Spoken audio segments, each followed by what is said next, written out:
Hello and welcome to the penultimate round of the Isolation eRacing series. We've seen some incredible names already going head to head with some rising stars and all competing in the same Dallara Formula 3 car. Last week's race was wheel-to-wheel action at its best, and tonight is set to be no different as we head off to a former Formula 1 track in the heart of the UK. It is indeed the late, great Ayrton Senna that holds the lap record there still, which he set in 1993. It's right, that's none other than Donington Park. And here to take us on a tour of the circuit is former Formula 1 driver Will Stevens. Hi guys, I'm Will Stevens and let's go for a lap around Donington Park. So we're coming out onto the start-finish line here. Turn 1's coming up. You can use some of the pit exit here to open the corner up a little bit. Down 2 gears, you want to try and focus on getting a good exit here, because you've got quite a long down. All the way down here, these are nice and easy to be flat. Keep the car to the left, down 1 gear. It's the fastest corner on the track, that one. Again, exit's important to try and keep momentum coming up here. Keep the car to the left, down 2 gears, up to 4th. This next corner is quite difficult because it's quite blind. On entry it's quite hard to see where the apex is, but again, early on throttle, let the car run out. This next chicane's quite quicker than you think. The main aim is to just try and carry as much speed as possible and get as close to those 2 bollards as you can. Getting towards the end of the lap now, up to 5th. This is a really slow part of the lap. Then coming towards the last corner, which I think is the hardest one because it's really easy to miss the apex. It's really blind. Down to 1st gear, short shift to 2nd, and then try and get a good exit. And that's the lap of Donington. Great to have Will taking us around the circuit there, and I think that just goes to show how close and tight the racing is going to be tonight. So without further ado, let's head on over and join the boys who are setting their paces already in free practice. Here's your race commentators, Chris McCarthy and Jack Crawford. Welcome back, everyone, to another round of the Isolation eRacing series, this time on home soil, live from Donington Park. My name's Chris McCarthy. Thank you very much for being with us once again. I'm going to be joined, as ever, by Jack Crawford. We are now at the penultimate round of the series, so we really start to focus our attention towards the championship standings. Before we do that, though, let's remind you of how all of this works. At the moment, the drivers are just finishing practice. They will go out for qualifying after that, where they will have just 3 laps to set a time. That will then split the 60 drivers we have with us tonight into 3 heats. Drivers 1st, 4th, 7th in qualifying will go into heat 1.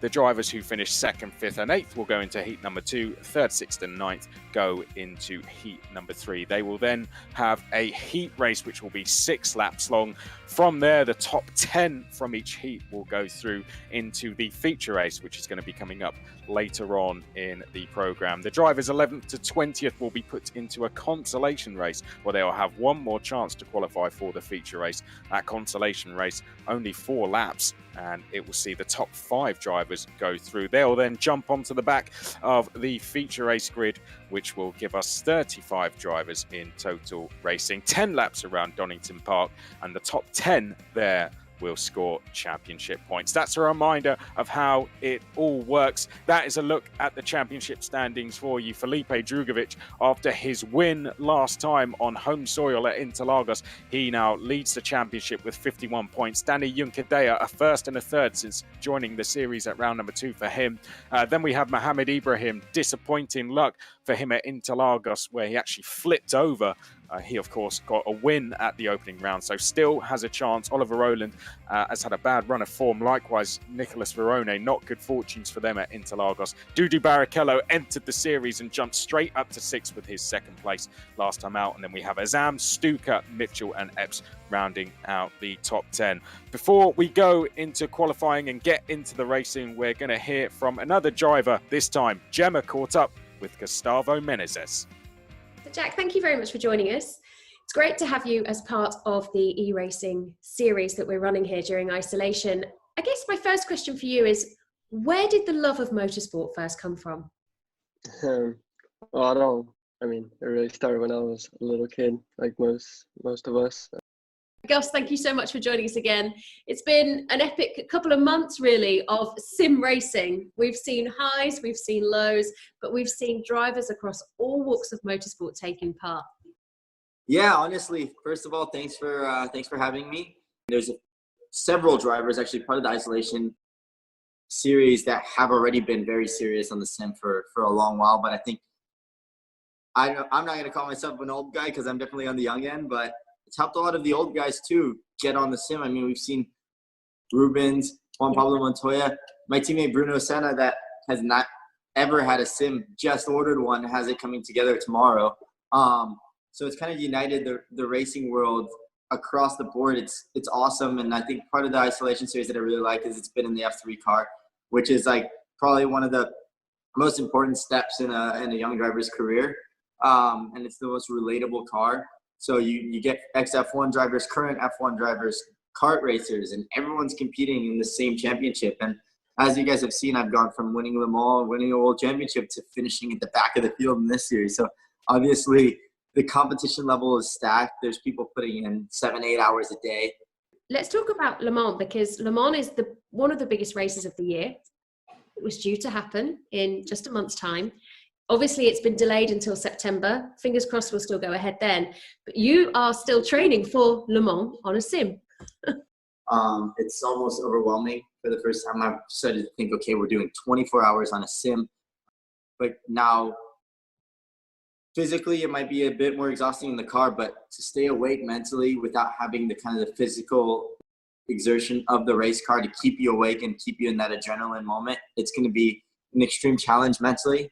I think it's going to be great for the community, for the drivers, and more for the fans to see, this is like a united front. We're all doing this together. So the first practice race is actually on Friday. We have 3 hours, another one next week, and the build-up coming to Le Mans, which is something insane. But at the same time, I'm excited to be able to share the duties, which is something a little bit different than what we've been doing. I have 2 professional esports teammates, as well as my teammate Bruno that I share the car with. We're all sharing a car and we're working together to better ourselves. And it's actually insane to get coaching from professional sim racers on certain things that you thought would never really work because you never try it, because in the car it might not work, but in the sim it does, and vice versa. Do you think we might come into a new era of discovering new talent, whereby now people come through gaming and get a seat? Sim racing, although they are incredibly talented and they will manage to drive a car very well, there's always going to be things that a normal driver, our mindset is relating to the racetrack. And there's things that on the sim don't work in the car, as things that are in the car that don't work in a sim. But as you can see, with sim racing being bigger and bigger, I really think we're going to see like this rise in sim racing being, esports is becoming a big pillar in the sporting world, just like anything else. You have adrenaline sports, physical sports. I think esports is a big part of that. And I think sim racing is going to be to the point, we already have all these teams, but it's going to be bigger budget, more TV production behind it. And we'll actually have pro sim racers and professional drivers kind of on their own categories. And although it can cross over, I think it'll just slowly build out to be two big things. It's all for good fun and for the fans as well in the sport. So thank you so much for staying strong within the series and for joining us each time. Thank you. No, it's great. Thanks for having me. Great to hear from Gustavo, winner of both the FIA World Endurance Championship and Le Mans 24-hour back in 2016 with Signatech in the LMP2 class. And great to hear him talking about the virtual 24-hour of Le Mans, which has been the talk of the town in the motorsport community over the last few days. Great to have Gustavo as part of this Isolation eRacing series. Whoops, there goes Phil Dennis, round 4, a spin. We are in qualifying, as you can see, and I think it's a good time to bring in my co-commentator for the series, Jack Crawford. Jack, how are you bearing up over that side of the pond? You're not really used to this weather, are you? No, it is 27 degrees outside. There's a fan going, and of course my laptop is overheating, so it's really hot in here. But we always like to complain about the weather. So even if it was cool outside, we'd still be complaining. But anyway, we've got some decent weather outside in Donington today. Within the sim, it's about 18 degrees Celsius air temperature and 37 degrees Celsius track temperature. So a very hot track that we've got on. Qualifying has just ended, and Mohammed Ibrahim ahead of Phil Dennis and Jack Crawford, and I believe there was a thousandth of a second between Crawford and Juncadella. Really, really close indeed. But Ibrahim, he needs a good result. He had a terrible run out last time in Interlagos, so he needs a better one today. Yeah, I'm just trying to spot where Felipe Drugovic is, our championship leader. We've got Juncadella up there. Ibrahim is, of course, at the top, but I did not spot Felipe Drugovic. Did you catch him at all on timing? No, I may not have turned up today, so that'll give that should give Ibrahim a good shot today. But he's on pole for this one, Chris. Yep, so this is drivers 1st, 4th and 7th in qualifying. And there you can see at the top of the times, Mohammed Ibrahim will start on pole position for heat number 1. The top 10 are going to go through to the feature race, and that's where they need to be to score points. That will be later on in the program. So Mohammed Ibrahim, he's 3rd in the championship. Alongside him is Danny Juncadella. Sandy Mitchell, who had his best result of the season last time out, with 4th place, is 3rd with Jonathan Hoggard. Joe Turney could do with a bit of luck. He is 5th, and his 2nd appearance this season, Robert DeHaan, is 6th. Likewise, Jake Dalton never seems to have luck going his way. He's 7th with Alex Connor, who made his debut last time out. Good to see Paul Auer on here. The Estonian is going to be on row number 5 with Miguel Costa. Harry Cottrell got his best result of the season at Interlagos last time. He sits there in 11th place with Adam Christodoulou, and then behind that we have Nick Yellerly, Matt Greenwood, Jack Hawksworth and Mateus Aurelia. So that is the grid complete, I believe. They have been split into 3 different heats.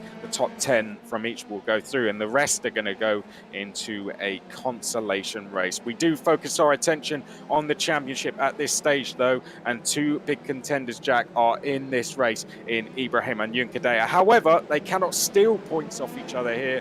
All they can do is get through to that feature race, and to do that, they need to finish in the top 10. I'm really excited for this one. They're in the Dallara F3 car. It's Donington Park. Here's Jack Canaan to talk you through the race start. Thanks very much, Chris. So Ibrahim versus Juncadella. This is one I've really wanted to see since the start of this championship. So Ibrahim now going to back the pack up and lets the pace car off, and Ibrahim will now control when they go. So Sandy Mitchell is going to have a good run behind Ibrahim. He'll have the inside line. Juncadella's got to keep his eye on him. You've got Jonathan Hoggard there as well. He's going to be watching the lights, and away goes Ibrahim straight away. Juncadella did have good reactions there, and he manages to hold off Sandy Mitchell as they head towards turn number 1. Hoggard fighting with Joe Turney towards turn number 1 as they head down into the first corner for the first time. Ibrahim leads Juncadella second. All clean so far. Mitchell, Hoggard, Joe Turney, Robert DeHaan, Jake Dalton, Connor, Paul Aaron and Miguel Costa are your top 10 at the moment. Sandy Mitchell trying to have a go at Juncadella down the hill. It's really tricky to go through there, but they all get through unscathed. A really clean start from these guys. Nicely done. Yeah, you can see what that result last time out has done to Sandy Mitchell's confidence. He is absolutely flying. We do have someone being delayed there. I think that might be Joe Turney. Oh, and there's an instant. 1, 2, 3, 4 drivers potentially going off. Robert DeHaan dropping down the field. Jake Dalton, likewise. Jonathan Hoggard has been caught out sadly as well, as has Joe Turney. Unfortunately, they've all dropped down out of the top 10, so they've got a real fight on their hands over the next 5.5 laps. Otherwise, they'll be in the consolation race. Yeah, just somebody went a bit too late on the brakes and just tagged the rear end of Joe Turney. Went around, he went, nothing he could do about it. So we now look at Paul Aaron, who's chasing after Connor up ahead of him for P4. This will be, so now that puts Adam Christodoulou, Harry Cottrell, Nick Yellerly and Orihuela into the top 10. So they all start down the back, so they're all nice and done. But now the top 3 are already breaking away. Yeah, just a little bit. This is, of course, we're using the GP layout for this one, so we use both the hairpins. 2 more overtaking opportunities that gives. It's quite a hard track to overtake around Donington Park. You can do lots of slipstreaming with each other, but you only really get those 2 opportunities or the first corner. So when you get an opportunity to overtake, you have to make it count first time. But Ibrahim, he can start to relax into this race now. Juncadella sits in behind. He won't do anything silly in this one. Likewise, Sandy Mitchell, he'll be happy to go through in 3rd place. I'm sure that'll put him 7th on the grid for the feature race. It is a battle for pole position between Juncadella and Ibrahim, so that is one thing that could be worth fighting for. Connor is 4th, Aaron in 5th place, Costa in 6th, Christodoulou in 7th, Cottrell in 8th. Nick Yellerly has moved up the field well. He is up into 9th place now. And then we have O'Reilly there, the American, who's just in fact gone up to 9th place ahead of Nick Yellerly, Jack.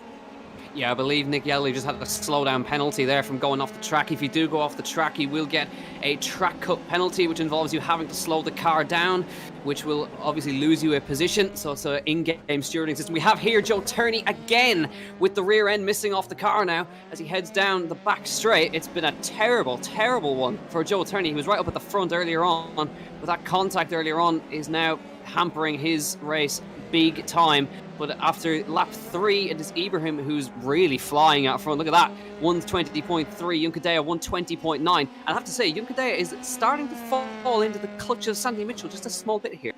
Yeah, this is good to see from Mohamed Ibrahim. He started the season with a win, then got a 6th place, then got a 14th place. So he was gradually just dropping down the order of the championship at the top and perhaps losing a bit of confidence with it. But this is just what he needs, a fight back to get himself back in the running for the series, as he is just around 18 points back from Drugovic, who we think may not be here, but Juncadella certainly is here. Oh, and Juncadella's off. Juncadella going off at Coppice there, rejoins the circuit, and Mitchell able to avoid him, but a rare mistake there from Danny Juncadella, and that just shows how challenging this circuit can be. One small mistake and it does punish you, and there we can see Juncadella now almost falling into the clutches of Alex Connor. Yeah, it's a really tricky corner at the top of the hill there. You'll get a bag of understeer coming through there, and I'm pretty sure that's what happened to Juncadella as he came through there and up onto the grass. Thankfully didn't spin it, so he was clever enough to come off the throttle and just roll it back onto the circuit. But he does drop down to 3rd, and that is crucial grid slots he's lost. Alex Connor still right in there. He's built a small gap over Paul Aron and Miguel Costa, who hang in there right now. So Alex Connor could be on for a decent one here. He's matching the pace of Sandy Mitchell at the moment, but Ibrahim is flying another fastest lap to add to his tally. Yeah, this is great to see from Alex Connor, racing in British F4 with Arden Motorsport. You have to say he's going to be challenging for the title in that series this year. Won the UAE F4, won the UAE F4 race, which supported the Abu Dhabi Grand Prix last year as well. They did a special event at that race meeting, and Alex Connor impressed all with his performances there. Robert De Haan, he is challenging with Nick Yellerly at the moment. These two, they've got a gap behind them, so if they find each other too hard, then they will just fall. Well, they could bring Jack Hawksworth back into play. You can see they've got a nice bit of space behind. These two fighting over the last 2 qualifying positions, and Nick Yellerly, Robert De Haan there. Nick Yellerly just in behind as they go down towards the chicane. Yep, so of course the rest of the grid will head to a consolation race after the 3 heat races. So not only the top 5 will get through in that one, so it's going to be really hotly contested when you've got drivers like Jack Hallsworth, Jake Dalton, Jonathan Hoggard, Matt Greenwood, Joe Turney. Going to be really hotly contested in that one. We look back at Jake Dalton, who's carrying front wing damage there on the front. You can kind of see he's under pressure from Hoggard and from Matheus Orwela, who's right behind them as well. So Hawksworth just a little ways up the road. I don't know if they're going to be quite able to catch P10 for now. There's 2 laps to go, and they're a little bit too far away, I think. Yeah, I think it would take some contact between De Haan and Yellerly, but the higher up they finish in this race, the higher up they will start in that consolation race. So it is worth fighting for every single position. And of course, it is good fun as well. All of these drivers restricted from racing at the moment, and this their chance to race against a lot of their friends and a lot of their competitors as well, and they've all been really enjoying it, and I hope you're enjoying it. Viewers live on BT Sport, thank you for being with us there. You can see a little bit of a mistake from Hoggard, and Aurelia has gone through. The young American Carter goes up into 13th place now as he makes his way through McLean's and up towards Coppice. This for the penultimate time. Oh, who's that? Paul Aron is off. Paul Aron off into the barriers. That's happened at the S's. Let's have a look at what happened on the replay, Jack. Yeah, it looks like he just lost it, went into the barrier backwards, and you can kind of see he's still trying to get the car going, but I don't think he realizes that the right rear is completely missing off his car, so he's not going to be able to go anywhere, and Paul Aron is now out. Yeah, he took too much curb, didn't he, through the left, and that just hooked him round. Well, this is where battles for 11th can become really crucial. And in that 11th place was Jack Hawksworth. He would have gained 10th, but unfortunately, it looks like Hawksworth is now out of the race. So a clear incident there.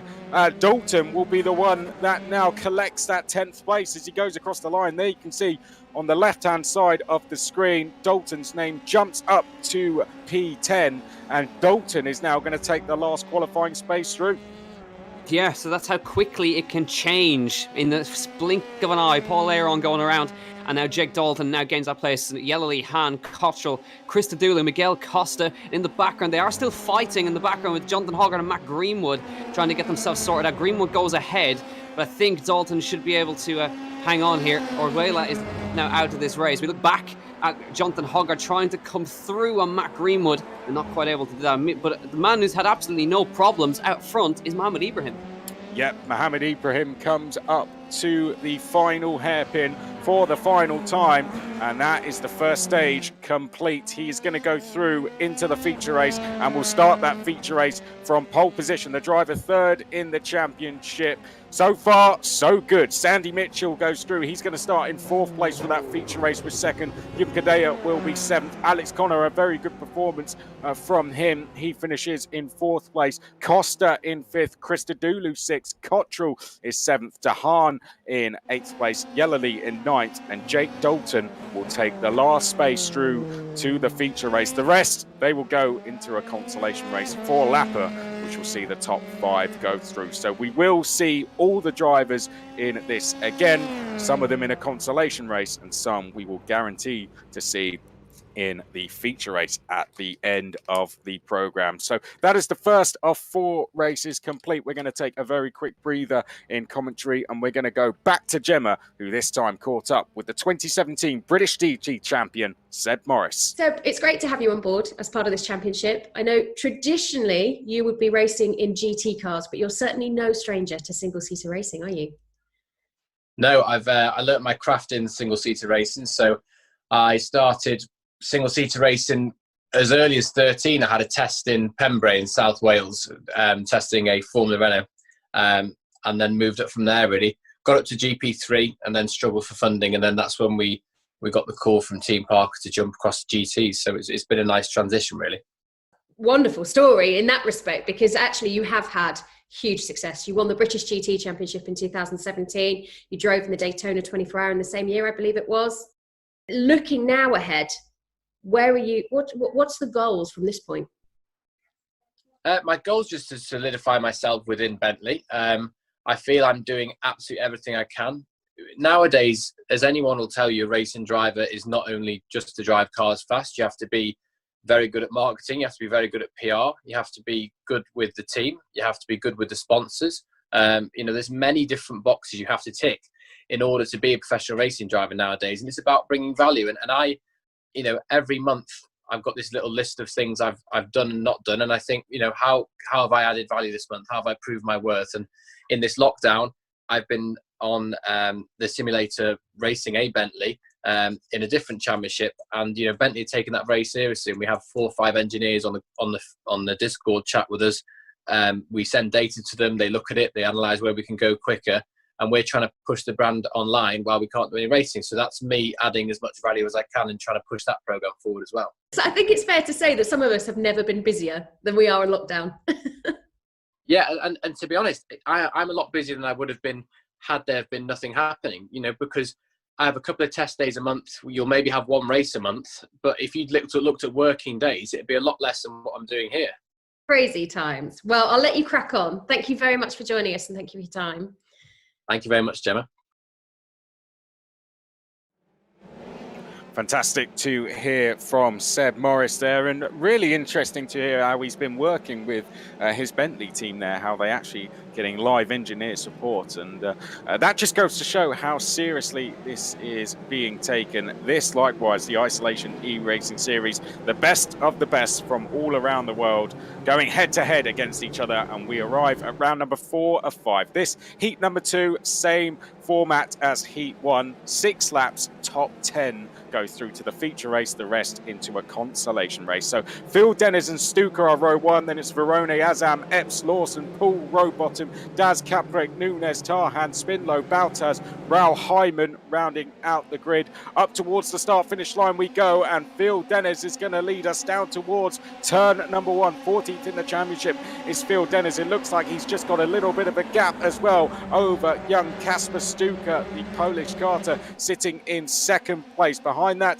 is Nicolas Verone. The Argentinian could really do with a bit of good fortunes here. Qualified very well last time, but it all went wrong for him in the final at the last round. He qualified on the front row there, so let's see if he can get back to that position again here at round number 4. Behind that, Rames, Azam, Mike Epps is in 5th place, Liam Lawson in 6th, then it's Daniel Rowbottom in 7th, James Poole 8th, Cameron Daz is 9th, and Chris Tarhan currently rounding out the top 10, Jack, and it looks like Phil Dennis has pulled the pin already. Yeah, he's already gone, and a great start from Dennis and a great defence from Kasper Stuka to cut across the nose of Nico Verone. Liam Lawson has just passed Mike Epps for 5th place as they now try to sort themselves out through there. Azam has checked out away from that group, but now Dan Rowbottom is on the back of that battle as well. This could be interesting. I wonder, is Epps going to come back at Liam Lawson up the inside into the hairpin? There's not much Lawson can do about that. There's going to be contact wheel to wheel banging. But now Dan Rowbottom says, thank you very much. They both go onto the grass. They're going to lose 2 spots each as they come out of the hairpin. There was wheel banging that none of them could turn. They had so much understeer. They come out and they dropped into 8th. And Lawson goes for a move. He's not happy with the Mike Epps, but it looks for you. Drives over the side of him. And that's going to cost them a spot in the feature race, surely. Yeah, I don't know what happened there. Liam Lawson just seemed to be losing his cool a little bit. Perhaps either that was a genuine mistake, but a real shame. And you can see just what that's done now. There is a bigger picture to this, and that is you've got to get through to the feature race. And unfortunately, particularly for Mike Epps and Liam Lawson, in fact, Liam Lawson is out. Likewise, Epps is now on the back foot. Nicolas Verone trying a brave move down the inside. I think he's got damage. He's got damage, hasn't he? After that move he attempted on Ramazan at old hairpin, Nicolas Verone has picked up damage, Jack. The rear suspension is all. How is he hold on to that car? He's trying his best to hang the car on. He comes out in front of Cameron Das, and there's a huge crash. As now, unfortunately, Yves Baltas flips over on the back straight, and Nico Verone did everything to try and keep that car in the straight line, but he just couldn't. I think he just hit the back of Kasper Stuka coming down the back straight here. Now let's look at Yves Baltas. You can see Verone is sneaking around there, and you can see Baltas just tries to hold Cameron Das, and there's nowhere he could go. Cameron Das was so lucky to come out of that one alive. I've got to be honest there, Verone should have been going back to the pits a lot sooner. You don't need to drive it all the way round, and Verone, I'm afraid, they will have drivers not very happy with him there. They can see he's still trying to get round, but I think Nicolas Verone should have put that one back in the pits because it has just caused a huge incident. And just as we were saying, Nicolas Verone needs a good result in terms of his championship hopes. That just sums up his day so far, doesn't it? There is Matthias Caprik. He was caught up in all of that as well. He's now trying to recover, but out front, I don't think there's any problems for our leader, Phil Dennis, the 21-year-old from Los Angeles, doing very, very well to lead this one so far. Kasper Stuka under a little bit of pressure from Ramis Azam behind, and Rowbottom is putting in a good performance here. He's just climbing up to these guys. This is probably the best we've seen from Rowbottom in this series so far, and good to see James Poole doing well as well. So here you can see Dan Rowbottom, British touring car driver, so you'll know this track very well. Not this layout perhaps, but Daniel Rowbottom in an F3 car battling away with James Poole. Didn't think I'd be saying that sentence this year, but how times have changed. But good to see Dan Rowbottom up there in 4th. Top 10 go through. We're halfway through the race. Phil Dennis leads. Yeah, good job for Phil Dennis so far. I can understand what Verone was doing, because if you immediately tow back to pit lane, it'll take 2 minutes to get it back. So if he tries to get back in the fast repair, if he comes straight back into the pit lane, gets the fast repair, it's a lot quicker than trying to get the tow. So, but Verone obviously didn't realize that it was the rear suspension. He was trying really hard to keep it in a straight line. It just hasn't worked. But he's now down in 12th. He's going to have to go through the consolation race. But now this is the tail end of the field. It is Cameron Das, Freddie Spinlow, and Tarhan. Yves Baltas, even after flipping, is still going to be in that 10th place. So he managed to get going again. That's crazy, isn't it? Well, there you go. Some journey he has had to 10th place. It's going through to the feature race despite flipping over.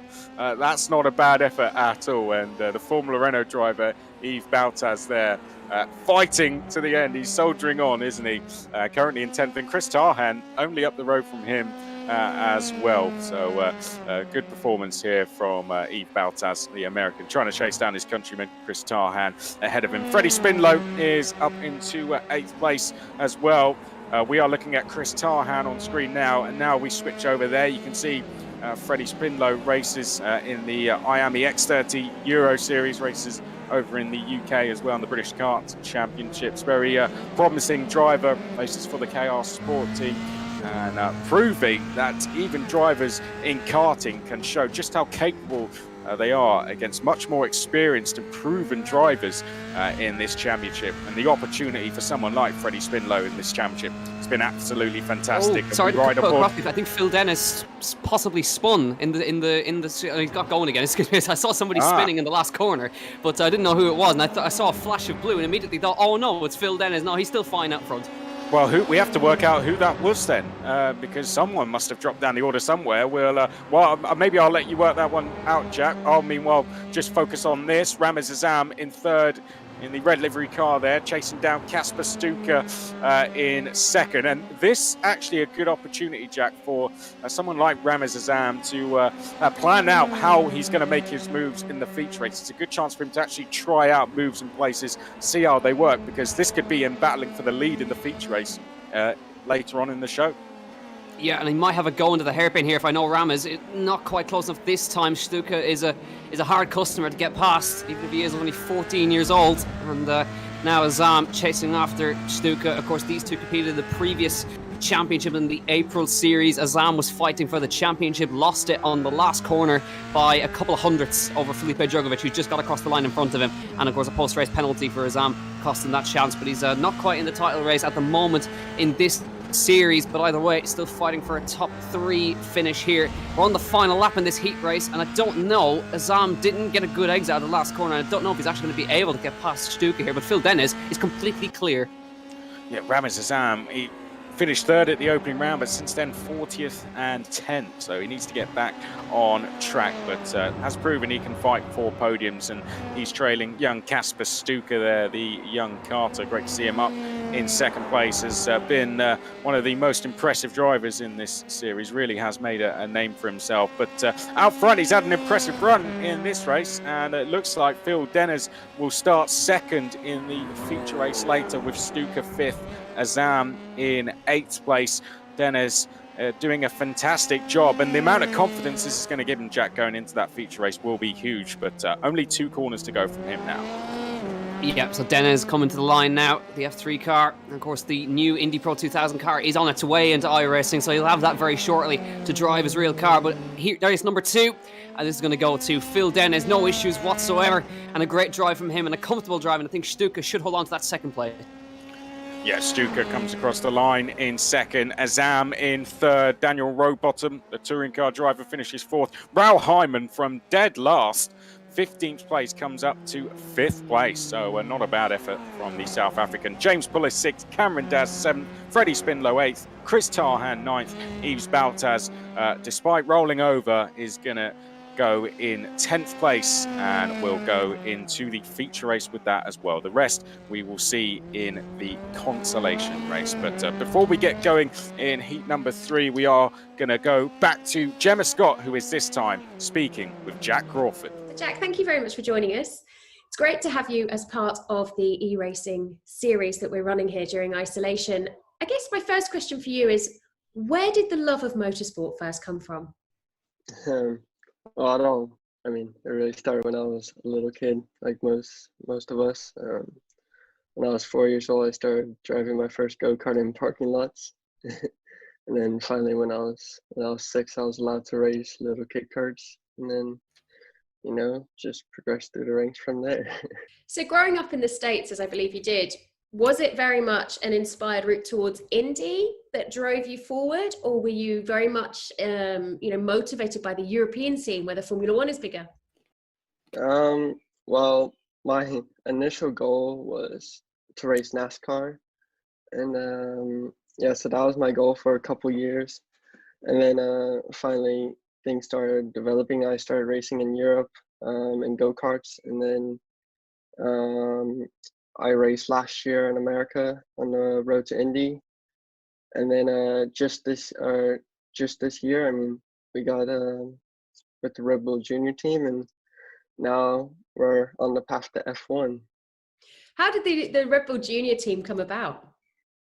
Well, my dad got a phone call, and a few days later we were in Mexico City for the Grand Prix with the meeting with Dr. Marco, and you know, he said he wanted to have a test, so I went all the way to the Red Bull Ring in Austria, and I had a 2-day test there, and just then I was given the contract. How old were you at the time? 14 I was. So 14 years old, sat in front of Dr. Marco thinking, I could be on my way to Formula One. I mean, yeah, I was very nervous. Thank you so much for joining us. Great to chat to you. All right, thank you too.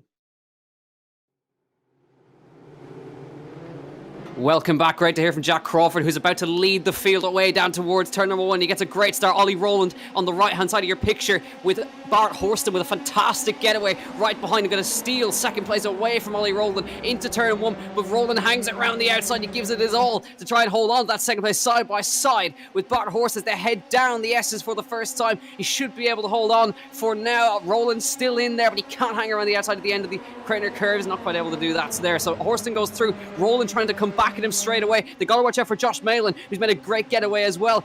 And Ed Jones, who drops down. Hugo de Sadalier in 6th. Ollie Behrman in there as well. Rowland back up the inside. Oh, Bart Horston spins it, loses it at the top of the hill, and even more Malvi Raghunathan off at the background as well. Big one for all of those guys into the wall. Bart Horston, Barter, Raghunathan, and Browning are all out of this race in the top of the hill. But Raghunathan, no, it was another black car that went off. It was Bart, I think that was. Raghunathan still going until just about made it go through there. Stevens ahead of him, but Rowland gets back past, and now Crawford leads. Rowland second, Malin, Jones get through, but a bit of a shame for Bart Horston, who was going so well, as Ed Jones makes the move on Josh Malin. Pretty chaotic first lap there.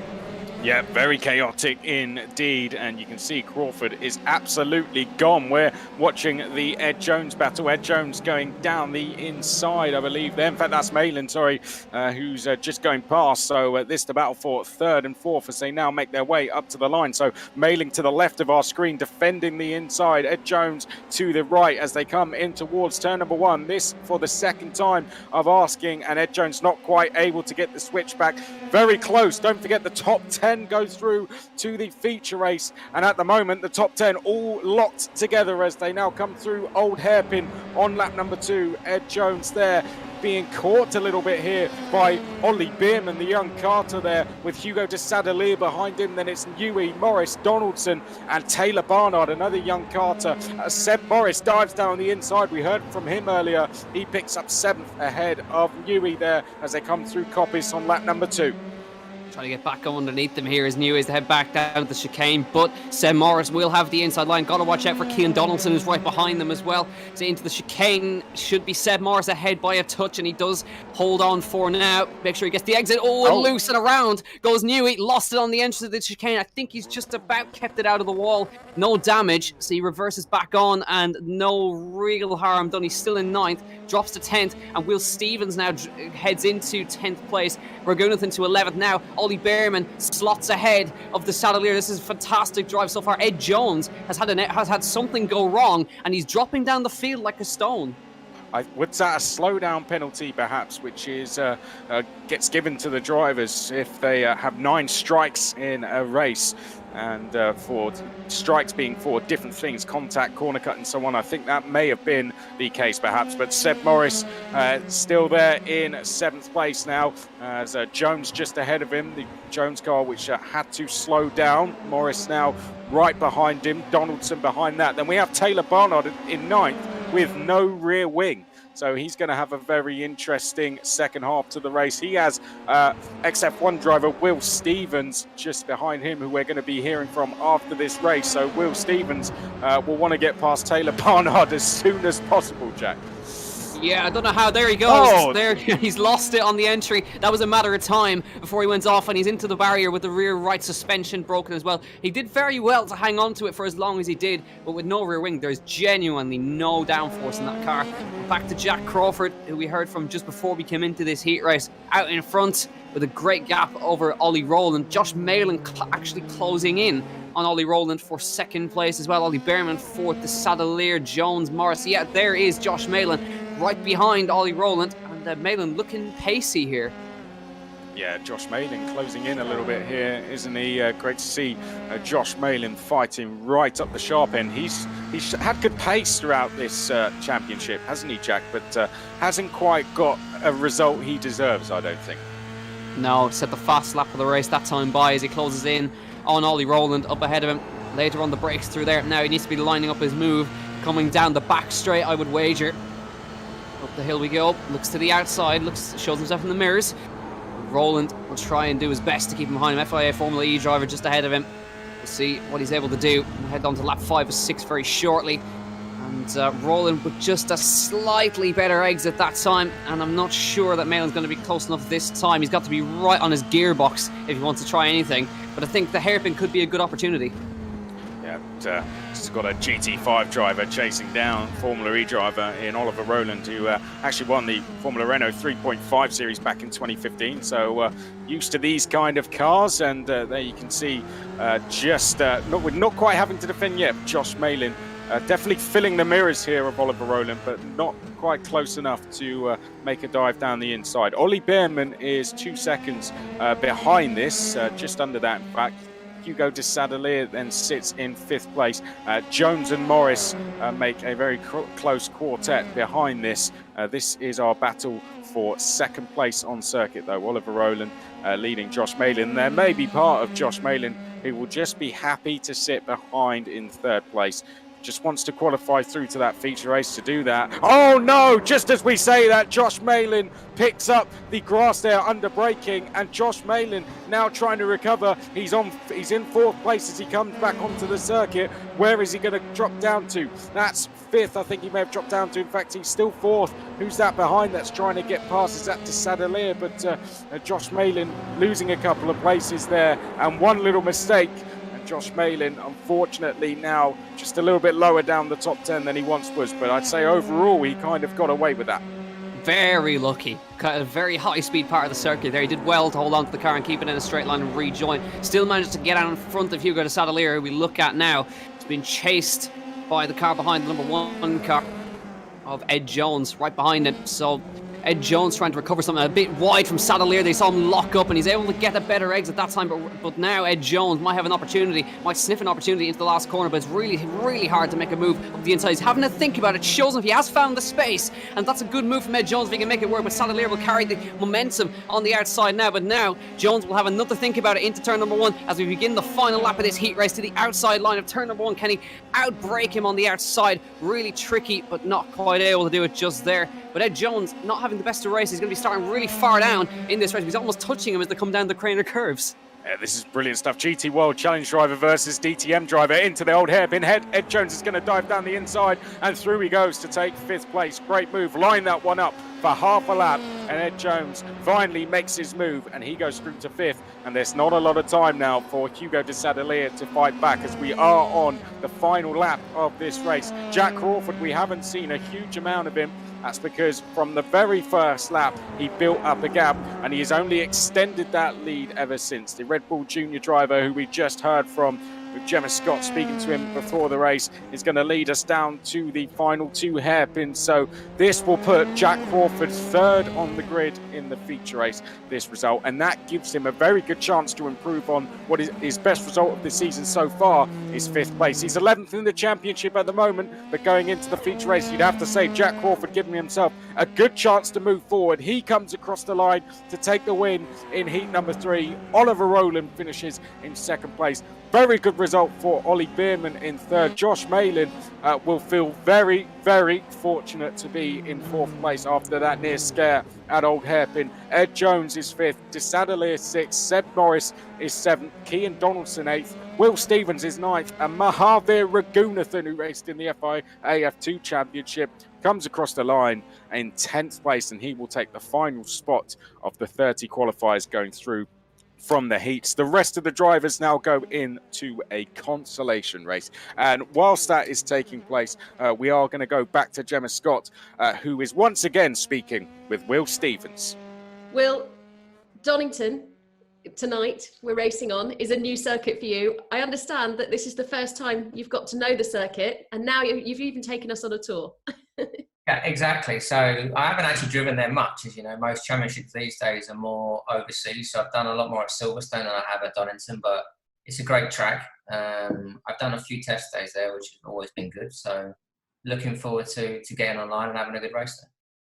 Let's go backwards in your career a little bit, because you've come through single-seaters, through the Renault program, and all the way through to Formula One. You know, you're one of the few drivers that have made it all the way through.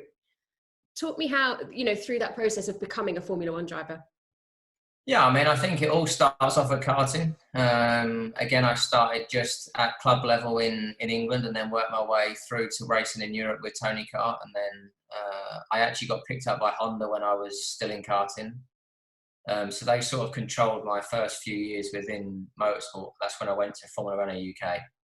Then obviously they pulled out of Formula One after a few years. So that's when I sort of went towards Renault World Series and spent 3 years here. And that's when I moved a step across into Formula One at the end of 2014 with Caterham, because I was on the young driver program the whole way through. So I was always on the path to being with them. And then obviously my full season was in 2015 with Manor.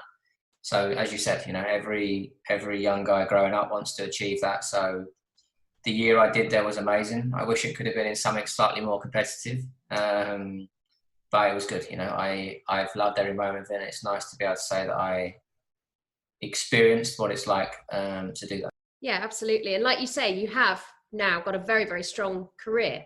You are well established as one of the main drivers in the endurance world now, with your ELMS stuff, with the Le Mans racing. Endurance racing is a whole different ballgame as well, isn't it? You know, it's got a lot of respect. To be able to race LMP1 cars and GT cars on the same circuit, those different speeds, is quite the challenge. Yeah, I mean, what's cool is I've now experienced, obviously, the GT side of GT3 and also in GTE in World Endurance and ELMS. And then obviously more now is the prototype stuff. So currently doing WEC with Jackie Chan, DC Racing and Jota, and then ELMS with Panis Racing. So, you know, now I've got myself fully in that market. So that's what's great. And I think it's actually quite nice to have driven both cars that you're racing against in traffic and everything like that, because you actually understand from both points of view how the traffic works, and that's such an important part of endurance racing. That's where you can win and lose most time, actually. As obviously all the top guys are within a few tenths of each other, but where you can win and lose a lot is within traffic. And obviously this year's thrown a little bit of a spanner in the works in terms of calendars. Le Mans been moved back to September. They're saying it could be the fastest Le Mans that we've ever had. Yeah, I mean, as you said, everything's obviously been put on hold. The World Endurance Championship, we're actually basically halfway through the year. So that's a little bit annoying that we got started and knew where we were at, and we had a few races coming up. The first race we missed was in Sebring, where we knew we were going to be very strong because we've done quite a lot there as a team. And then obviously ELMS didn't even get started, so hopefully we can get back to that as soon as we can. But enjoying the online stuff at the moment. How do you see the online stuff? Do you see it very much as just a bit of fun? Do you see it as keeping yourself sharp and focused and training? I think it's a bit of everything. I mean, at the start, it was always a lot of fun. A lot of drivers were doing it just to have a bit of a laugh. And I think now it's got a lot of traction. Everyone's starting to take it a lot more seriously, which is good. You know, the racing's starting to get a bit cleaner because there was always a lot of crashes towards the start. But it's super competitive. I mean, the guys who are on it all the time is really quick. But it's getting to a point now where you have to drive all the time. So yeah, there's lots of different things of it, but I'm enjoying it. It's good fun, and we're improving race by race. I think we're going to see a lot more sim racing and e-racing championships staying for the long run. Yeah, I think it will. I mean, obviously at the moment it's increasing popularity a lot, but I'm actually pretty confident that it's going to keep sticking around. I think a lot of manufacturers, championships and all that are going to try and do a lot more with it because it builds publicity away from the actual races. So I think it's a really good thing for motorsport, and hopefully can bring a lot more people to the sport. You know, that's important to get that. Thank you so much for joining us. Thank you on a tour of the circuit as well. Thanks a lot. Have a fantastic race. Cheers, we'll try.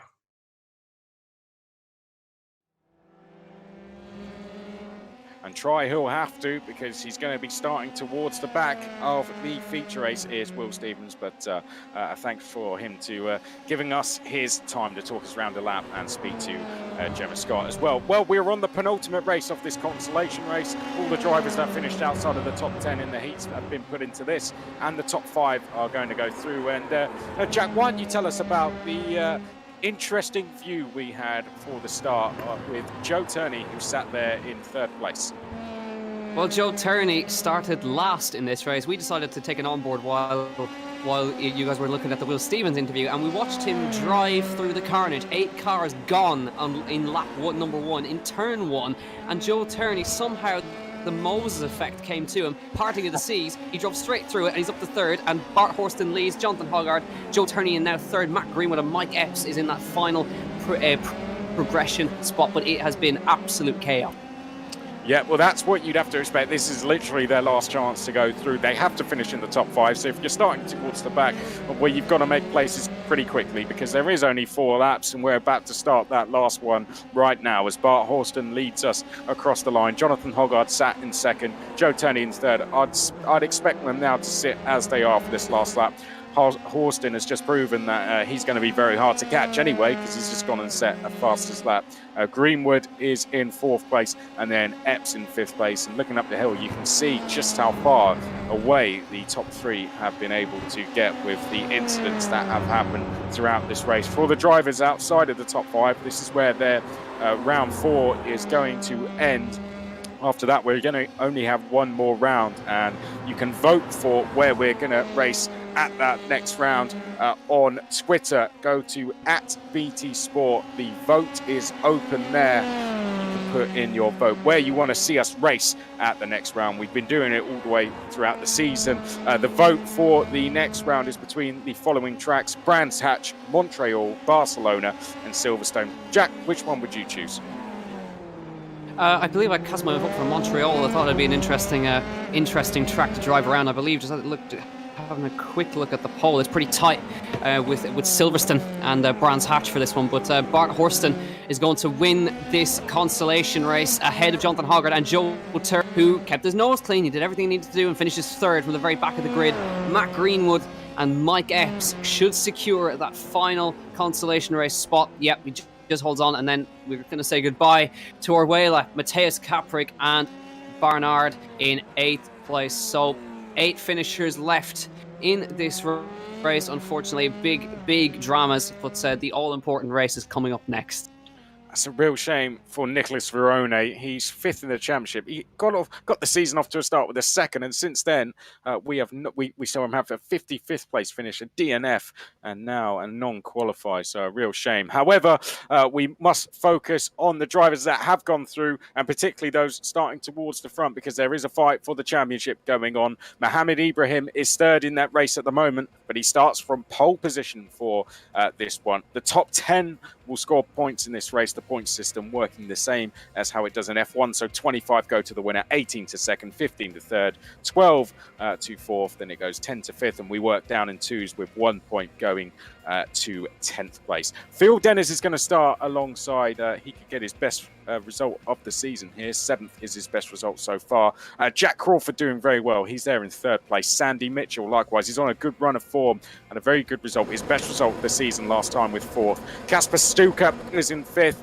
ever in the top 10. Likewise, Ollie Rowland, Danny Juncadella, who is second in the championship and the leading driver in the championship of those present. Ramez Azam is 8th, Ollie Bierman 9th, Alex Connor rounds out the top 10. Then we have Dan Rowbottom, Josh Malin, the rest of the grid, Miguel Costa, Hyman, Jones, Christodoulou, Poole, Desadalier, Cottrell, Daz, Morris, Dahan, Spinlow, Donaldson 24th, and then rounding out the field, Yellowly, Tarhan, Stevens, Dalton, Baltaz, Ragunathan, and our consolation race qualifiers, Horston, Hoggard, Turney, Greenwood, and Mike Epps. We head up towards the last corner. It's going to be a rolling start. 10 laps wait for us here at Donington Park GP Circuit. This round number 4 of 5 in the Isolation eRacing Series. And Mohammed Ibrahim is going to be on pole position alongside him, the American Phil Dennis. Round the final corner they come. It's going to be Ibrahim to the left of screen and Dennis to the right of screen, and off we go. Ibrahim leading us down towards the first corner for the first time, immediately pulls over to take the racing line. Dennis going with him. There looked to be a dive down the inside there. I think Crawford may have got through to third, Mitchell in fourth, Stuka in fifth. Then behind that we have the likes of Roland, Juncadella, Azam and Bierman as well, as they come through Old Hairpin for the first time, Jack.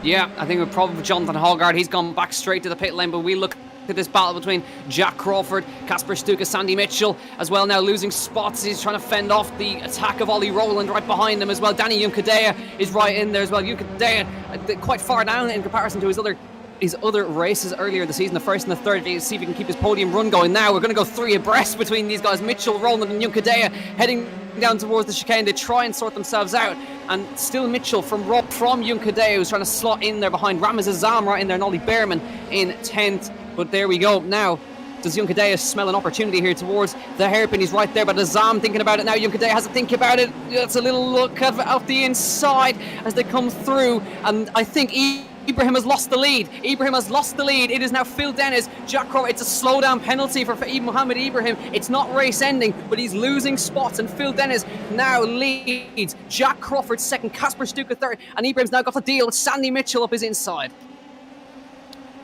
Yep, Ibrahim is going to be on the back foot massively now. There you can see he's going to drop down to potentially 7th place here as they make their way through turn number 1. This on lap number 2 of 10. So Ibrahim drops down to 6th place. It's still Dennis who leads from Crawford. Stuka in 3rd. Mitchell in 4th place leading this queue. Then Roland, Ibrahim, Juncadella, Azam, Bierman, Alex Connor. Those 2 drivers inside the points at the moment. But there is still a long way to go in this race, as Danny Juncadella looked to be trying to make a move there, the GT World Challenge driver. Oh, and an instant in the background there, Jack. Looks like Ed Jones. It looks like it's gone off the road in the background. Yeah, it was Ed Jones. We continue now. Azam looking as we go down here. Oh, it's a big one. It's a massive one. Cian Donaldson rolling over. Then Tarhan involved as well, with the rear hanging off his car. I wonder, was that somebody rejoining? But Cian Donaldson, Hoggard is out, Nick Yellowly is out, and looks like a couple of others involved. That was a nasty one. Yeah, Yves Baltas caught in the wars again with the rear left suspension broken. He rolled in his heat, but now it's even more damage. But Phil Dennis now leading. Jack Crawford second, Casper Stuka is third, and they've got a decent gap back to Sandy Mitchell with Ollie Rowland and Mohammed Ibrahim, who's now in trouble because he's got Danny Juncadella right behind him. Yeah, he does indeed. So Danny Juncadella up into 7th, Azam in 8th, Bierman in 9th place, and Alex Connor in 10th. And here we can see the battle down the lower order of the top 10. Azam there just fighting away with the likes of Bierman and Ibrahim as well. Juncadella is gone. Juncadella has been put, I think, got a little touch in the rear coming down the hill, and he is now gone, dropping down the order. Has he managed to rejoin? No, he's back to the pit lane. He went backwards into the barrier. Danny Juncadella is out of this one. Ollie Rowland now up to 4th with Mitchell in 5th. Ibrahim is 6th. Now there's going to be a battle potentially between his old championship rival Ramez Azam, but he's got to deal with Ollie Bierman and Alex Connor right on his tail. As you can see, Azam trying to defend in the background as they come through the chicane for the 3rd time. But big dramas with Danny Juncadella now dropping out. It possibly got a little touch in the rear, or could have been a little mistake on his end. But now it spells the end of his charge. Ollie Bierman I think has just passed Ramez Azam to get a squeeze, but Alex Connor with the double overtake on the inside, opportunistic as he comes down towards the last corner. They are 3 wide, heading towards the last corner. Azam trying to come back up the inside. Alex Connor gets left out to dry on the outside, and now Josh Malin comes steaming up his inside on the exit as well. So great racing. Azam still holds on, but Alex Connor now challenging Azam towards turn 1, moves to the outside line. British F4 driver versus the GT driver in the Lamborghinis in the Middle East. But now it's Alex Connor now on the inside, down towards the Craner as they continue their battle for this midfield. And now Connor to the outside, very tricky to make work. They're not going to be able to do it there. But you're able to see this battle raging on between Ollie Behrman and Josh Malin. But now Connor smells the opportunity on the inside for this next part of the corner. Up the inside, he's going to be able to get it stopped. Not quite Azam on the outside. This is fantastic racing between these guys. Yeah, it really is indeed. Great to see brilliant racing inside the top 10. Don't forget, big points up for grabs. Danny Juncadella, one of our championship contenders, though, hitting a little bit of problems, and that could be good news for Ibrahim. 10 laps with us in total, so we're approaching halfway distance. Alex Connor is off the road, as is Josh Malin, as is Ollie Behrman. They made contact into the chicane. Now, I think Malin has managed to keep going, as has Behrman, but Alex Connor has no front end. He's in the barriers in the chicane, and that's race ending for him. I think Malin has kept going. Yes, we were on board with Malin at the moment. He's just going left to right at the moment, just trying to see if there's any damage, but it's unfortunate. They come to blows, and he drops behind Freddie Spindlow and James Pull, who are up ahead of him. That's a real shame for these guys. But now this battle now continues to rage on, because you've got Josh Malin now trying to fend off, I think that's Seb Morris right behind him as they come down. This is for 7th place. Seb Morris going for another 7th place. And they've also got to watch out for Hugo de Sadalier, who's also in this one too, as they come down the Craner curves again. Seb Morris, I think, is going to get past her because Malin has got damage on his front wings. De Sadalier is going to try and follow through as well, and he does go through on lap number 5. So it's been a race of attrition so far for these guys as they now come further down the back of the circuit. De Sadalier trying for a move on Seb Morris up the inside. De Sadalier tries to get done. There's a car off there as well. Not sure who that was. They've gone into the barrier straight on, and they're trying to see. I think that was another car we saw go off there. But anyway, we carry on, and we see that that's Seb Morris now dropping back as De Sadalier has made the move on him here. And that was De Sadalier. Sorry, excuse me. De Sadalier is in the wall with the rear end off his car. And that's a real shame for De Sadalier, who we just saw making a move. He just lost the rear coming through there.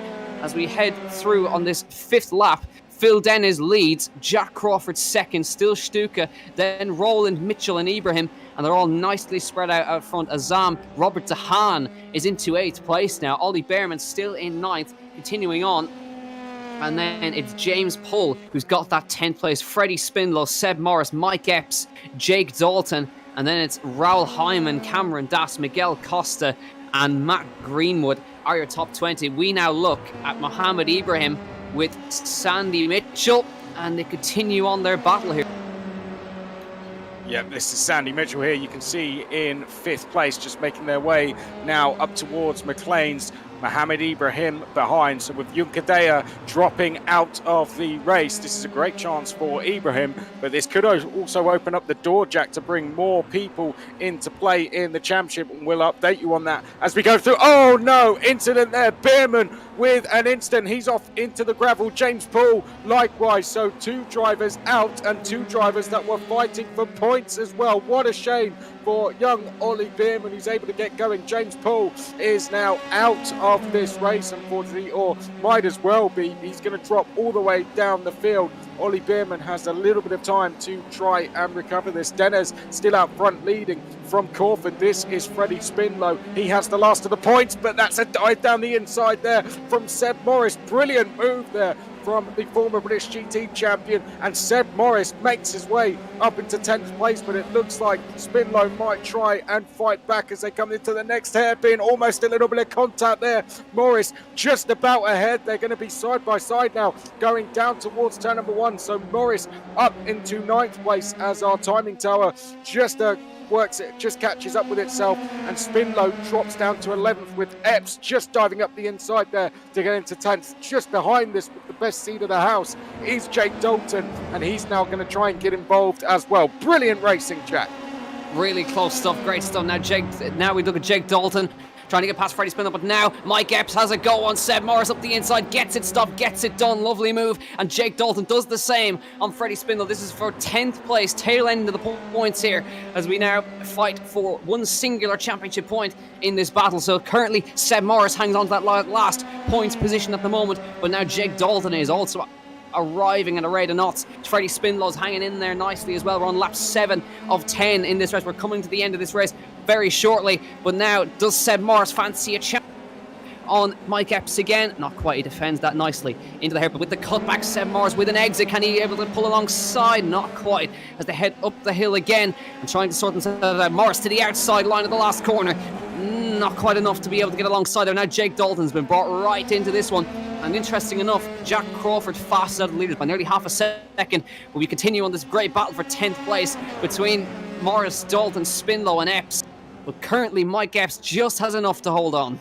Yeah, this is absolutely brilliant driving here from Mike Epps. What a comeback from him. He's up there now into 9th, so into the points. Morris in 10th. Dalton now trying to challenge Seb Morris as they make their way downhill towards the old hairpin. Spindlow is just behind this as well, and there goes the move down the inside. Oh, Seb Morris cutting across the front of Jake Dalton there. How wasn't there contact between them? Jake Dalton just able to back out in the end. Up they go towards McLean's, and there goes Dalton down the inside with his elbows out, and that's going to drop Morris behind Spindlow as well. So a forceful move, but it needed to be done there from Jake Dalton, and he is now up into 10th place. I can see the championship points being updated in front of me, so I can see Ibrahim is on 41 points. Stuka is up to 29. We'll do a full rundown of those once we get onto the last lap, but Spindlow we can see there in 11th, now trying to chase down Jake Dalton. Lap 9 of 10, 2 laps to go in this one. And it's Phil Dennis still leading this one. A personal best lap from him that time. Jack Crawford second. Kasper Stuka keeping pace. Ollie Rowland with his personal best as well. Sandy Mitchell, Mohammed Ibrahim is still in there in 6th place. And Ramaz Azam behind him. Robert Dehan, Mike Epps, Jake Dalton, Freddie Spindlow, Seb Morris, who we're just looking at here. Cameron Das just in the background. Miguel Costa. But now we look at Phil Dennis, who is comfortably out in the lead at the moment and hasn't really had any problems.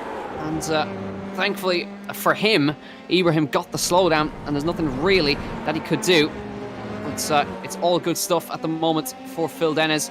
Jack Crawford, Kasper Stuka falling out. This is actually a great drive from the young Carter, Kasper Stuka. He's on for his best result at the moment. But Ollie Rowland starting to come under some pressure now from Sandy Mitchell in 5th place as they head towards the hairpin. Sandy Mitchell having a think about this one now as they head down towards the hairpin onto the outside line. Is he able to get it stopped? Not quite, but Ollie Rowland hangs on for now.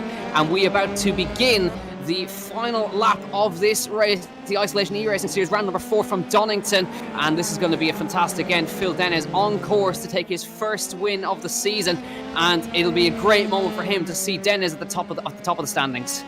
Yeah, we are going to run through the points here, Jack, so cut over me if you have to. But this is now the situation. Ibrahim on 41, Junkadea on 40, Rowland on 37. Then we have Denez on 31 points. He only had 6 coming into this. Stuka on 29, Crawford on 28 points. So it is getting very, very close in the championship. But crucially, still leading it, despite not being here, is Drugovic. Yeah, and now we look back at Phil Denez, the Indy Pro 2000 driver. He hasn't had the best of luck all season, but it's about to come good for him. The slowdown penalty from Ibrahim was enough to see him take the lead. He's been setting blistering pace out front. He's only got a couple more corners to negotiate.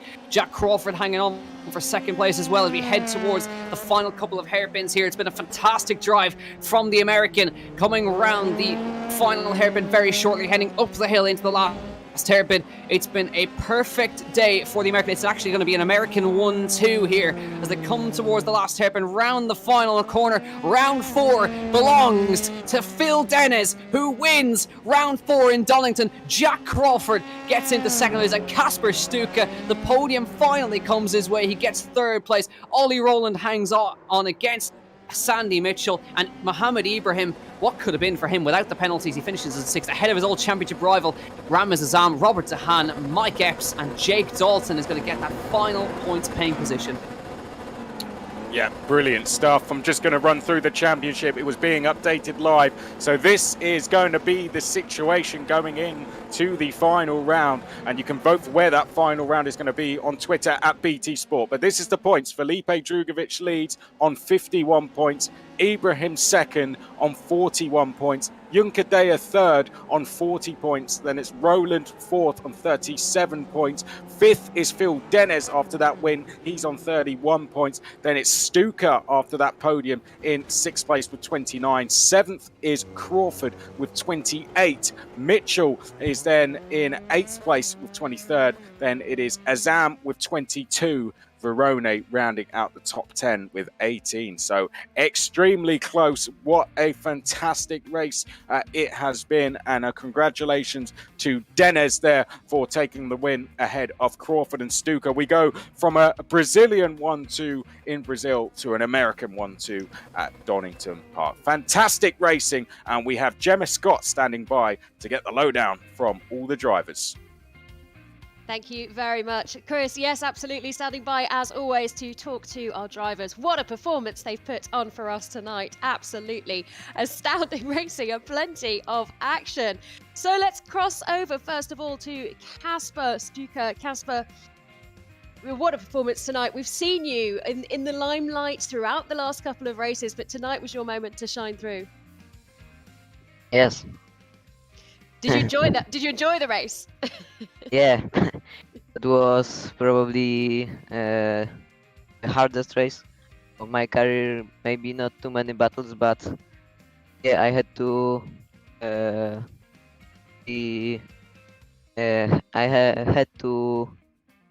had to run away from fourth guy. So yeah, that was tough.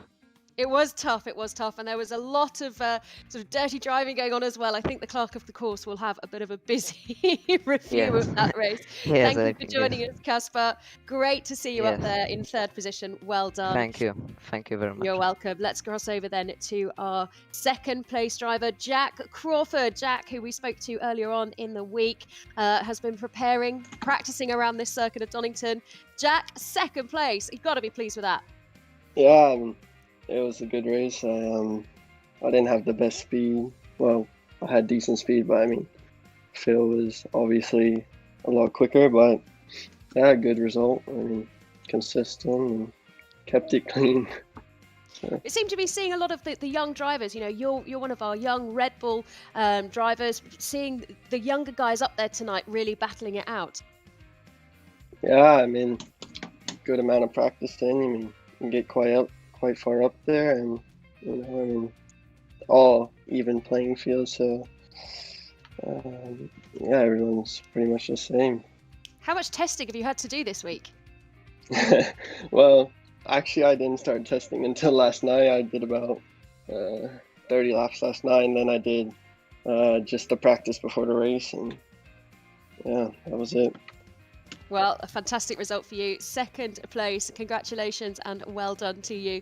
Thank you very much for joining us. Let's cross over then to our race winner. The penultimate race winner was, of course, Phil Denez. Phil, a wonderful race for you, wonderful race result, but it certainly wasn't easy, was it? No, Muhammad Ibrahim was very strong, and he made a little mistake there on the first lap, and that really allowed me to stretch my legs and just lay down the laps. And I've really been wanting to have a good performance here in the isolation series, and just a series of unfortunate events, you could say, went on in the first three rounds. I felt really strong in the heat races, and my qualifying hasn't been very strong, but really happy to get a good qualifying and just stay strong for the consistency of the event. And we got Team USA 1-2, so it's a good weekend. Certainly is. I mean, you mentioned there how it's important to get that strong qualifying position. Is that the key to being successful in these races, being right up the front from the beginning? Yeah, absolutely. We have some aero wash, and the competition is so stiff in this series. It's unbelievable, and one little mistake will cost you many positions. So if you can just stay consistent and up front, then you have a good shot at winning. Well, it certainly was a fantastic one for you tonight. And like you said, the pressure was on you from Ibrahim at the beginning, but I think the pressure was building throughout the course of the race as well. Plenty of action going on behind you. You managed to stay out of trouble.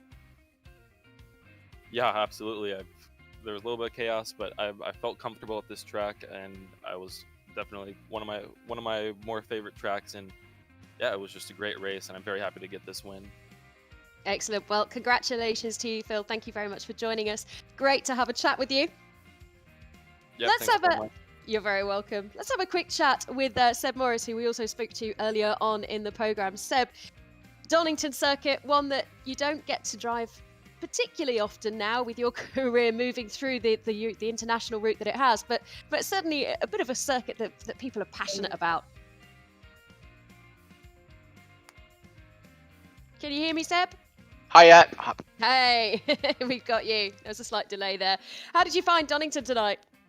Yeah, really good. It was tough. I messed up my qualifying, so my lap got deleted. So I had a lot of hard work to do in the heats. I started at the very back and worked my way up in the heats, and then worked my way up again in the final. So I had a nice clean race and some really good battles out there.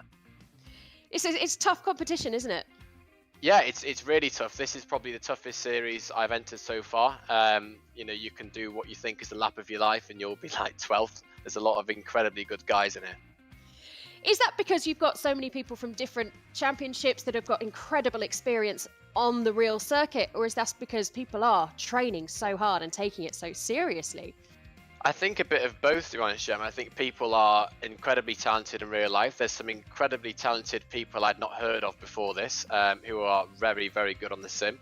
So there's a mix of everything. And I think also people are working night and day, doing hours and hours and hours before each race. So if you haven't got the time or the effort to put in before the race, then you just don't get the results. It's as simple as that. I know when I spoke to you earlier on in the week, you said that your schedule is really crazy, sort of getting up every day at 8 a.m. training, and then it's back-to-back sim, isn't it? Yeah, exactly. So I haven't had too much time for this. I had an SRO race yesterday, and so I had to do it all in one day today. So and my results weren't quite as good as my qualifying pace was in Brazil last week. So I just kept pushing all day, and I was racing, testing with Ollie Rowland and Jake Dalton, and I was always a bit behind them. But in the race today, I got a decent result. Well done. Thank you very much for joining us, Seb. We will see you next week. See you next week. Thank you. Thank you. Well, you mentioned there Ollie Rowland. Ollie is standing by as well. And bit of pressure between yourself and Seb there, Ollie, tonight. Yeah. No, we're always practicing together and having a bit of fun. So yeah. The championship just seems to be getting more and more competitive in so many ways, doesn't it? Well, yeah, I know you've got a lot of young guys, and then even experienced guys now coming to do it and have some fun. So yeah, I think you just have to look at the level, just watch the race, and it's pretty high, but it's good fun. Well, you finished in 4th tonight, but didn't quite have the pace on you to get ahead of the young guys that were ahead of you.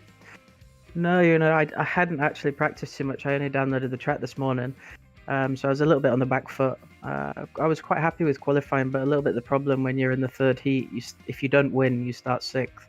So I had to start 6th, and I came back through in the race, and the pace was okay, but it's very difficult to pass here. Once the first couple of laps are over, it's difficult to do much with anything. So I'm happy with the result. I scored some good points, so that's what matters. Exactly, and the championship's still close for next weekend for the final round. So perhaps a better performance will stick you up there. Exactly. I'll go away, do a bit more practice, and see if we can get a win next week. That's it. No more relaxing this week. We want to see you practicing. Thanks a lot, Yep. Ollie. Speak Thank to you you. soon. Take care. And I just want to cross over next to Dan Rowbottom, who's standing by to talk to us. Dan, things were looking so positive. What happened? Lap 5, you seem to disappear. Oh, I got mounted like a horse, if I'm honest with you. So yeah, it was a new experience, but I've enjoyed it. It's been a good. Oh, I think I may hello. have just lost. Oh, you're back. I'm back. There you go. Sorry. Yeah, no. So yeah, I mean, it was a good. I didn't really put a lot of testing time in. I had to go in the session before, and no, it was good. It was enjoyable. It's a track that you must know fairly well, though, Donington Circuit. Yeah. If I can't get Donington right, I'm really stuffed. Yeah, I don't. I've not done the GP loop much, but it's only a left and a right and a bit of a hairpin, isn't it? There's extra. So I do enjoy Donington. It's a good circuit. Well, thank you very much for joining us. It was great to see you out there tonight, and we're looking forward to more drives from you next weekend. Yeah, can't wait. Looking forward to it. Excellent. Take care. Thank you very much. Thank you. You take care Bye. too. Lovely to hear there from Dan. And I think we've got time for one final interview. I've got Mike Epp standing by now. And Mike, I think if there is a Driver of the Day award, it should come to you tonight. Yeah, I suppose so. That was quite a drive through, wasn't it? I still haven't actually managed to count how many places I made, but I think it's 24. That was pretty impressive. I mean, watching you come through, and it was almost like you were just picking them out and moving them out the way. Yeah, I was on a private Discord to Josh Malin, who was also in the race, and we were kind of keeping tabs of where we were lap by lap. And it's funny how sometimes you can start right at the back and have an absolute screamer of a race, isn't it? And that was just one of those. Everyone just crashed at the exact right moment for me to kind of pick a gap and fire it through. And had a couple of really good races with Jake Dalton and Seb Morris, who we used to race in the same Formula Renault series in 2012. So it's cool to bring back some of those rivalries and have a good shakedown and put it in the top 10 somehow. Yeah, I mean, you're just literally climbing your way through the field like it was easy. And you say there how you got lucky, people going off, but there were people going off tonight, left, right and centre. And I think it's more than luck, it's the skill of being able to stay out of trouble. Yeah, I don't always have that skill. I've had good and bad things on this. Sometimes you know, the lords of the internet can can change your fate, but it just went really well tonight. I think I just had a nice kind of composed effort. I had a really rubbish kind of first race and quali anyway, so I kind of just sat there at the back in the usual kind of mode you are when you're at the back of the grid. You kind of go, all right, let's just see what comes. There's nothing to lose because there's literally no one in my mirrors, so let's see what happens. And there's a driver I coached last year in Ginetta Juniors who did exactly that from the back of the grid and won his last race. So I think sometimes it just puts you in a good frame of mind, either that or like you say, everyone else wasn't. You know, it's funny because you talk about there the drivers that you're coaching as well, and your own experience on track when you're racing and coming from the back and coming through. But this isn't a sim. The adrenaline is slightly different, but the focus is so strong still. Yeah, I think the focus is actually heightened even further because you have to drive that focus yourself because you're sat still. There's no G-forces, there's nothing. So unless you've got your wheel settings absolutely bang on, which some guys probably haven't either. It's so hard to tell what the car's doing, and sometimes on iRacing in particular, it can really, really bite you if you just go slightly over the edge with these tires. It's like off you go, that's it, or you're just understeer into oblivion. So it's really challenging, and it does require probably a slightly more heightened focus than you would actually have in the real car, because the real car, a lot of those sensors are there already for you. Do you know what I mean? It's just natural. Yeah. Whereas this, it is kind of like driving half blindfolded, for example. You just don't have as much information coming to you. So it takes a lot of laps and you have to really think about it. It just goes to show how crucial this tool has been throughout lockdown for all of you guys to stay on point for when you do get back in the car. Yeah, definitely. I'm not even set to get back in the car at the moment anyway, so I'm still trying to raise some budget to get myself back into some sort of forward drive towards something in GT or endurance racing in the future. So, and I'm actually competing in the official virtual 24-hour Le Mans race coming up in about 2 weeks with Andy Prio, Jensen Buttons on our team as well. Excellent. In another car. So, this whole thing has created some amazing opportunities for me to potentially springboard back into some sort of real life racing career. That's fantastic. Great to hear as well. Thank you for joining us, Mike. Lovely chatting to you. And we'll hear from you again, hopefully, throughout the course of our Isolation eRacing series. Yeah, cheers, guys. Cheers, everyone, for tuning in. And thanks to everyone who's run this series. It's actually been really fun. And it's obviously got a huge amount of, big names in it from all over the globe. It certainly has. Thank you very much, Mike, once again. And I think it's fair to say that tonight we have had one heck of a packed evening of racing, full of action. The virtual race director will probably be now waiting to wrap some knuckles with our drivers, who surely will be waiting in the wings to hear from him. But the championship is incredibly close. We've got all to still play for. The vote is ready for you. Who wants to have their say over where we go next. The vote you can see on your screens. All you need to do is head on over to @BT Sports Twitter page, and the circuit's there for you to vote from. Brands Hatch GP Circuit, Montreal, Barcelona, or of course the home of British motorsport, Silverstone Circuit. Where do you want to go? It is up to you to get your votes down, and I will be bringing you a live announcement on Friday morning at 9 a.m. on the eRacing Extra Instagram Live, where we will be joined by a special guest and we will be announcing exactly where we are going.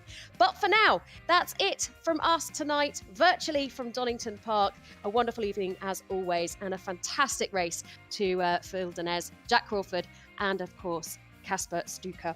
All that's left for me to say is stay safe, and we'll see you again next time on BT Sport.